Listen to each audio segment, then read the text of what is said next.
Welcome to SNG forms అండి. అందరికీ నమస్కారం. ఈరోజు నెమిలిపింగళ భీమవరం జాతికి సంబంధించిన ఒక పుంజు మాత్రం అప్లోడ్ చేస్తున్నామండి. ఇది 2 పందాలు చేసిందండి, పెద్ద పందాలు చేసింది. ఇది భోగి రోజు కొట్టిందండి, మళ్ళీ ఒక 10 రోజులు ముందు కొట్టిందండి.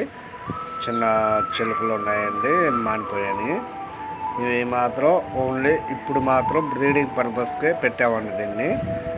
ఇది హైట్ వచ్చేసి 23 ఉంటుంది, బరువు 4 కేజీలు ఉంటుంది, వయసు 1.5 year అండి. ఇది మాత్రం 1కి 2 సార్లు చూసుకొని వీడియో సెలెక్ట్ చేసుకొని తీసుకోండి. నా నెంబరు డిస్క్రిప్షన్లో ఇస్తాను, కాల్ చేయండి లేదా వాట్సాప్ చేయండి, రిప్లై ఇస్తాను. దయచేసి ఛానల్ని సబ్స్క్రైబ్ చేసుకోండి. మంచి కోళ్ళను అప్లోడ్ చేస్తూ ఉంటాను.